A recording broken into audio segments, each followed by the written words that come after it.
जैसे रणवीर सर ने दोनों कह दिया मैच्योर है, एंथुसियास्ट है, जबरदस्ती करते हैं, ट्रॉफी की हरकतें करते हैं, डे 1 से ही प्लानिंग करके कर रहे हैं, जो आकर के कटारिया ने क्लियर करने की कोशिश भी की, तो वहां पर भी उसने कटारिया को बहुत अच्छा आर्ग्यू किया कि मैं क्या बोलूं, तू ये मुझे नहीं बता सकता, क्योंकि मैं तुझे बता रहा हूं तो तू मुझे कह रहा है मेरी मर्जी में कुछ भी बोलूंगा, तो फिर मेरी मर्जी में भी बोलूंगा, तो फिर तू मुझे कौन होता है बोलने वाला कि मैं क्या बोलूंगा क्या नहीं बोलूंगा। तो है तो स्मार्ट इंटेलिजेंट आदमी रणवीर शौर्य, पर रणवीर शौर्य अपनी बातों को गलत तरीके से लोगों के ऊपर थोप नहीं रहा।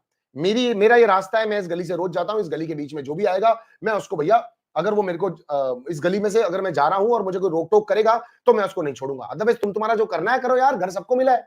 जैसे उन्होंने आज ये भी कही थी यूट्यूबर यूट्यूबर होगा, वो बात मुझे थोड़ी सी खराब लगी थी, पर उनकी फीलिंग अल्टीमेटली ये है कि ग्राउंडेड क्यों नहीं है। और मैं रणवीर सर को भी ये समझाना चाहता हूं कि वो उनकी एज है, वो उनका एंथुसियाज्म है, वो ऐसा करना चाहते हैं। आपको गलत लग सकता है क्योंकि सबका सब सही नहीं होता और सबका गलत, हर गलत हमको गलत लगता भी नहीं है, राइट। तो वो अपना अपना उनका पैटर्न है और यही बिग बॉस है, आपको भी समझना पड़ेगा। हट जाएगा साइड में, फिलहाल उसको ये लग रहा है कि ये मेहनत कर रहे हैं, काम कर रहे हैं, मेरे लिए खाना बना रहे हैं, और रणवीर को ये लग रहा है कि खाना एक पोर्शन बहुत ज्यादा इंपॉर्टेंट है। और आप एक चीज देखो कि अरमान की काम में कोई कमी नहीं निकाल रहा, बिकॉज कमी निकालने वाला वो खुद ही बन गया है। तो उस ग्रुप के अंदर अगर कोई काम कम करेगा तो ऑलरेडी यहाँ पर रणवीर सर कुछ बोल देंगे। तो इन्हीं लोगों को, इन 3-4 लोगों को ही टारगेट किया जा रहा है, जो ये नया फ्रेंड सर्कल बन रहा है। इसके अलावा लोगों का किसी और के ऊपर ध्यान ही नहीं।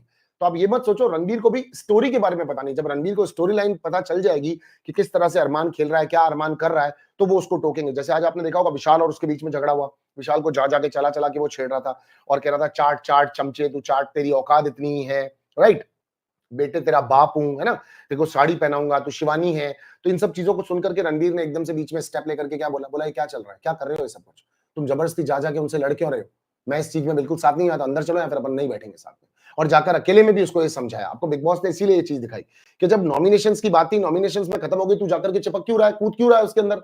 तो रणवीर समझा रहा है रणवीर को, लेकिन कई बार ऐसा लग रहा है कि शायद इसको पिन पॉइंट पे है, बीवी का टॉपिक है या घर के काम से रिलेटेड है, रोटी बोटी क्यों नहीं बनाते, तो वहां पर बोलना चाह रहा हूं।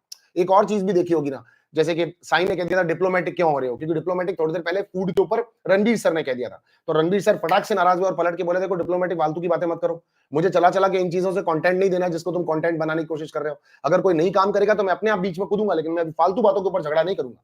तो रणवीर अप्रिशिएटेड है, रणवीर बढ़िया आदमी है। रणवीर का आज आपने एक और चीज भी सुना होगा, देखो मैं आपसे कितनी रणवीर की तारीफ कर रहा हूं लगातार, and thank you for the message, क्या पता मैं बाकी तो चीजें भूल भी जाता।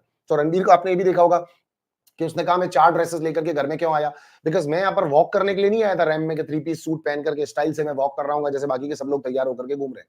मुझे लगा था ये एक ऐसा शो है जहाँ पे अपना जीवन दिखाना है। ही सेड टुडे, एक और चीज उन्होंने भी कही थी कि स्केलेटन होकर के यहाँ से मैं निकलूंगा, ढांचा बन जाएगा मेरा, क्योंकि खाने को मिल नहीं रहा है। खाने पे बगावत करने को वो बिग बॉस और मेकर्स तक से भी तैयार हो जाता है कि सब जने मिलकर के बगावत करते हैं, खाना मेरा आधा क्यों हो रहा है, खाना पूरा मिलना चाहिए।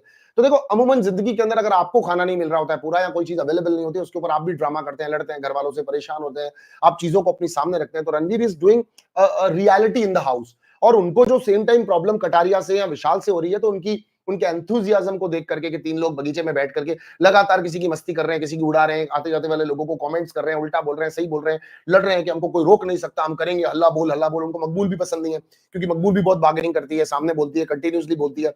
तो ये 3-4 लोग, शिवानी भी इंक्लूडिंग, उनको पसंद नहीं है। तो एक जो ये ग्रुप बन गया है 4 लोगों का, रणवीर सर को उनसे प्रॉब्लम हो रही होती है, उनकी आवाजें, उनकी एनर्जी, उनका लड़ना, उनका झगड़ना, उनका आर्ग्यूमेंट्स, उनका काम से लापरवाही करना। बिकॉज बहुत सारे टाइमली पंचुअली काम करने वाले और बहुत सारे लोग ढंग से बात करने वाले, इनके अकॉर्डिंगली ये सब एक हो गए हैं।